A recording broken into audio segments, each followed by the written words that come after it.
Hi everybody and welcome to another episode of Historia Politica Pública. In the episode of today I will talk about Hannah Arendt and the human condition, which is one of her most famous books. It was published in 1958. It was a time with the Cold War, also the advance of technology, like the launching of Sputnik to space. Also there happened the Hungarian Revolution, the Suez Canal crisis in 1956 also, and it was a time in which the decolonization process was taking place around the world, and this is very important to understand what he's trying to say in Human Condition, because one of the main theses of the book, it is precisely the importance of the humans as actors, as active agents in the environment. In that sense, he points that every person who is born has the capacity to create something new, to establish some deeds among humanity, and therefore, or invent something new, or change the perception of different people, and so on. In fact, the goal of her book, according to her, is this one, quote, "A reconsideration of the human condition from the vantage point of our newest experience and our most recent fears," end quote. In other words, that she also said, quote, "to think what we are doing," end quote. As I mentioned, this is a decade of many changes along the way. In 1951, she published Origins of Totalitarianism, in which he dealt with the rise of this phenomenon, locating its roots in 19th century European anti-Semitism, colonialism, and imperialism. And this book, The Human Condition, which was published just 7 years later, is more focused on the potential consequences of development in the natural sciences and technology for what she calls human condition. Again, she doesn't refer to human nature, and I mentioned that in the other episode in which I analyzed the political theory and human nature, also with Anne Phillips, because for her, the human nature is not possible to really understand because we have been conditioned by our environment since we are born, so it doesn't make sense doing that. So in the human condition, she remarks the role of politics through the active participation of the humans, and this made that book very read during the 1960s as one of the canons of the political theory, although she's very critical with the philosophers and other political theories, because according to her, they have always tried to impose a rule to follow a kind of dogmatic ideas, and what she wants to do is that we become aware about what is happening and try to understand our surroundings, but she doesn't write a kind of dogma in order to be followed, and she's very clear about that. In the book also, she does an excellent historical account of the development of the human condition. Since Socrates until nowadays, her emphasis of unexpectedness, the capacity of humans to create new things, and the importance of politics are fundamental points to analyze the society and its possibilities. In fact, although she rejects to offer a solution in her book for its impossibility due to our pluralism, as I mentioned earlier, one of her phrases is "to think what we are doing" is what she wrote the book, so not for readers to approach society through a different prism. In that sense, Hannah Arendt rejected the title of being a political philosopher and defined herself as a political theorist. In doing so, she assumed that a single person cannot give the answers which have to be inquired by the human beings. And she said the next phrase that I also shared in the other episode, which is, quote, "Men, not man, make the earth," end quote. So, as I told in the other episode, she's trying to put the importance of cooperation between human beings rather than individualism.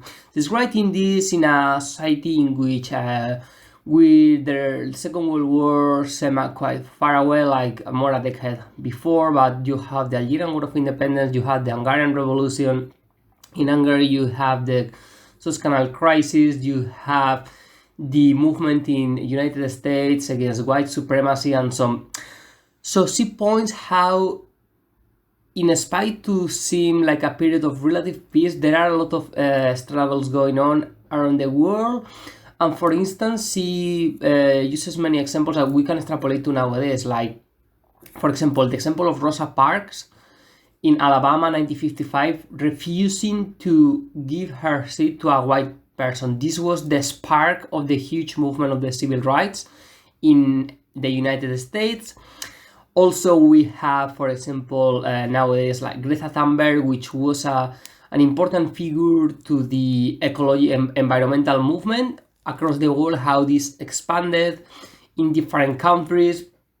You have also examples such as the suffragettes in the United Kingdom, the suffragette that she died in protesting against the chauvinism and machismo in that society. She was killed by a horse when she went in the race and demanding more equality. So you have a lot of moments in history in which an individual act has been able to change the paradigm, but at the same time she pointed her that it was through the combination of different aspects and other people going around that it was possible. In fact, she's very critical of the idea that Henry David Thoreau is the father of the civil disobedience movement. Henry David Thoreau, I made a series about him and about the political obligation and civil disobedience. And according to her, she cannot consider like that because she was just an individual person who did not have a group behind him, but just rather was working on his own morality and trying to think what he believed that was good. But for Arendt, that doesn't work for two reasons. One, because an individual cannot be part of the movement, and second, because the morality is relative. So the morality of one person, we cannot take as base about what is good and what is bad, as Arendt said. In fact, Henry David Thoreau, I share his morality. For example, she was against slavery, she was against the war, she was also supporting the idea of growing their own food, of taking care of the non-human animals, taking care of the environment. She was living also in the forest for a while. So it seems that Thoreau, if you are a feminist and ecologist, person that care of environment and anti-racist and believe on the equality among all beings, he's your person. But Hannah Arendt also points some examples like, okay, but what if a person say that he or she is against homosexuality, against equality, and for legitimate that reason, he or she points that for him or her is morally correct. So for Hannah Arendt, morality must be kind of a consensus between a huge amount of people. So the concept of plurality is essential in her theory and a point of separation with a great number of the so-called political philosophers. And considering that human beings have the capacity to produce unexpected deeds, as they are constantly born and dying, she disregards the idea of understanding human nature at all. How so? When we are different, and besides we have been conditioned by our environment since our upbringing. Thus, Arendt does not spend much time in approaching human nature. Instead, she focuses on human condition, which is defined by labor, work, and action. This is fundamental for understanding her work. Labor is the capacity to be born and die and all the tasks doing in the meantime to survive, such as sleep, eat, etc. According to her, the condition of labor is life itself. Work is the ability of humans to create artificial objects, building schools, craft work, etc. And finally, action is the capacity of humans to act, and Arendt equals action with politics. According to her, politics is the ability which makes humans different of other animals. One of the remarkable facts of her approach to politics is the essentiality of plurality. I have talked about that quite widely, but it's important the combination of different people and the cooperation to achieve, as she says, unexpected deed. Because a person alone, even though can bring something new to the world, cannot change everything, in spite of the ability to originate something new. Nevertheless, it is through the engagement of humans that we can analyze the current world and produce changes. The plurality is so important that, as I mentioned, she rejects that Henry David Thoreau encouraged in civil disobedience. because in spite of having been considered as the pioneer of this matter, his individuality to disobey is not comparable with future activists such as Extinction Rebellion groups, movement for justice. You will have Martin Luther King Jr., the civil rights movement, Rosa Parks, Gandhi, and so on, Nelson Mandela. In that sense, as I explained before, Hannah Arendt doesn't try even to give a solution for what is happening in the world, because the world is so complex. But although she rejects to offer a solution for its impossibility, due also to our own pluralism, it's important to think what we are doing, and this will be enough for readers to approach society through a different prism. In that sense, Hannah Arendt in her book also says, quote, "The task and potential greatness of mortals lie in their ability to produce things, works and deeds and words, which will deserve to be, at least to a degree, are at home at everlastingness." So it's fundamental, the role of every person, because we are constantly being born and dying and so on. So there is people new coming to the world all the time.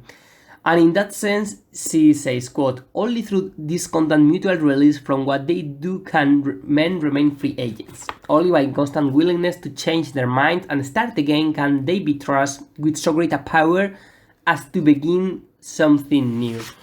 It's fundamental because she points that every person needs to be aware about the surroundings, need to make an effort in order to comprehend the complex society through their individuality, but also establishing a common cooperation. And this is an idea very inherent in anarchism, as I mentioned in the episode of Noam Chomsky or Peter Kropotkin.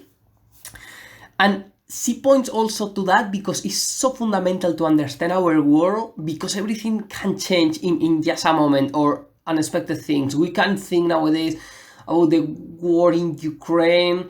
We can think about the abolition of the wrong weight law in United States, and now how the abortion is illegal in some states. So there are things that happen. The pandemic of COVID-19 that happened theoretically out of the sudden, in the way that people was not aware about that. Obviously, that was something that was in a way predicted, because our system of pushing non-human animals to their realm and destroying their environment is making that the non-human animals are closer to our cities, with the more possibility to produce a disease. And in that sense, there were scientists that were alerting about that for many years, but the outbreak, it was out of a sudden. So, and we had to adapt suddenly to a new society with the lockdown. We were not able to go out from our house, obviously, depending on the country in which we were living. There were different measures, but overall, we were living with the pandemic of COVID-19. So, Hannah Arendt was very aware of that, and as I mentioned earlier, she was writing during the Cold War. And in fact, the thing is that when she was writing her book that she published in 1958, something unexpected happened. The Hungarian Revolution of 1956, it was an upsurge against the Soviet dominion of the country, and it was repressed by force. And his leader, Imre Nagy, who wanted to create, he was a Marxist and wanted to create a socialist society, but without being subjected to the Soviet Union influence. Similar thing as Tito did with Yugoslavia in 1948. And the other thing that happened was the launch of Sputnik in 1957. And later, Yuri Gagarin, the Soviet astronaut, became the first person in the history of Earth to go into outer space. As if to illustrate perfectly her ideas of action as engagement and work as the creation of artificial artifact, these two events only reinforce Arendt's idea of human condition. However, Arendt identifies a blurring of boundaries between labor, work, and action. While she admits that the three aspects were fundamental for human beings and had to be related to each other, for example, a political action may be run in a public square built by humans, and the humans engaged need to feed themselves to carry their tasks. The problem is deeper. So in that sense, labor, work, and action are more difficult to distinguish from each other, and this could change the human condition. So what will happen, Anna Arendt point in the book, when we can create food and we don't need to work anymore because we have machines doing the work for ourselves, we will have more time for action, such as happened in the ancient Greece, when the people, the elites, or the people could engage in public sphere, and this obviously was based upon slave work, and the woman and the slave were at home. So those people, just them, were free to do that. But what will happen if in our society everybody will be free and could just focus on trying to engage and change things in society, in sharing ideas to progress and so on? That obviously will change the human condition. By why is that? Arendt points to modern advances such as automation, which may eliminate the idea of work, the loss of interest in politics, an activity which has traditionally been of great importance for humans, and nowadays has been substituted for activities related with entertainment and the advances of medicine, which are expanding the human lifespan. And thus, this might change the nature of labor itself. And yet, one of the concepts of Arendt is that we become animal laborers, the laborians. That is, that we isolate themselves for the public life, the engagement in politics, and prefer to be conformed by a life of privacy. In other words, she fears that we retreat from the common world and decide to follow a life of working, spending the afternoon at home watching TV, and isolating ourselves from the public realm. It's interesting because she wrote that in 1958, and it can be argued that this is what is happening nowadays. People feel more alienated and have more entertainment in order to leave the public sphere and retreat to the private realm. And in that sense, likewise, Habermas, the Jürgen Habermas, the political theories of the Frankfurt School, and his concept of the public sphere, Arendt's idea of politics must be related with deliberation and debate. Democracy does seem contradictory if we decide to exclude ourselves from politics. And therefore, if the robots are able to blur the lines between labor and work, as they do not need to restore it to produce, and if action is supplanted by labor, we prefer to stay at home rather than participating in the public sphere, the human condition might change at all. Yes, because when we are working, we need to eat, we need to rest and so on. But what happens when the robots are doing the whole work and they don't need to rest, neither to eat? It will change obviously everything. And about the lifespan that Hannah Arendt is speaking is very important, because it is not the same as society in which people can live until 75 years old that until 100. This obviously will change all the structure in society. There will be more people in theory, and so on, and there will be need to change different aspects of the city, like for example to building more accessible places for the older people. Also the idea of the pensions must be approached in a different manner, and so on, and like that you can think about the many different things that can happen in our society. In that sense, for her, that the capacity to act, which is one of the most important of the three, is present even in unlikely circumstances. Demonstrations against the Vietnam War, the Grassroots Citizen Council during the Revolution of 1956, and so on. She repudiated the title of political philosopher, as I mentioned, because, according to her, quote, all the philosophers since Plato have ignored the fundamental condition of politics, end quote. It goes on among plural human beings, each of whom can act and start something new. In that sense, the central political activity for her is action. And this idea, it must be, quote, a rebellion against human existence, end quote. And the launching of Sputnik in 1957, it epitomized all this idea. Furthermore, the advent of automation, the cause of unemployment in a society of labor, is how this will change our paradigm, because it's true that if we are becoming redundant and we do not have any other option from the international institutions to help ourselves, what will we do? It makes sense, as Yuval Noah Harari, another political theorist or historian, mentioned about the advancement of technology, how there will be people who won't be able to work anymore, but the idea is that what are we going to do with these people? Anyway, we don't need that people work that many hours per day, so it will be fine if those people just do some communal activities like 2-3 hours per day and that's it.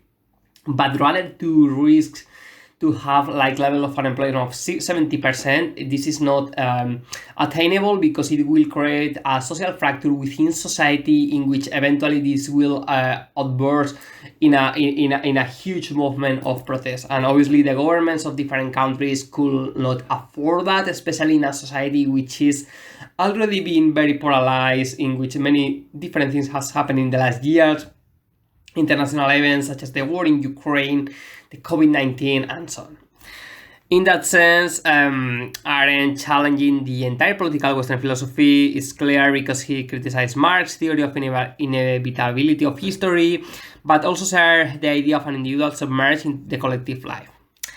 In that sense, according to she thinks that economic concerns dominate the political and human self-consciousness of modern society, and this can be changed by action relating with labor and work. But it must be the work of everybody in that sense. As I mentioned before, she doesn't give you a guideline to follow as other political philosophers, because for her, every society is changing, every person is different. We cannot think that we all be sharing the same concerns, but still we need to engage. It's fundamental for that reason.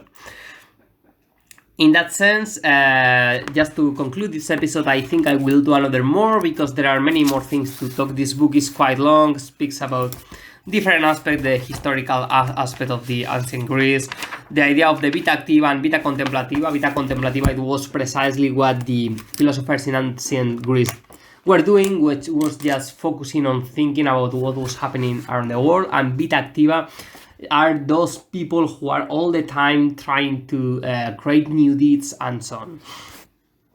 So for Arendt, just to conclude, history is a chronicle of the scene of expectation. People do amazing things that often even they do not wholly expect. And in fact, in the last pages of The Human Condition, Arendt admits that, quote, societies of Joe Fowler, and quote, who have become allows people to abandon their individuality and behave as they were simply a function, instead of tackling head on the trouble of living and truly thinking and acting for themselves. In that sense, they simply become a passive reflection of the environment, an advanced animal instead of a real, aware, decided person. And as she emphasized, we need to change this paradigm because at the birth of every person means a new beginning, an opportunity for something to come into being that was not there before. And here lies one of the powers of the book. And in the next episode, I will finish about human condition, the influence in society, and other aspects of this incredible text written by Hannah Arendt.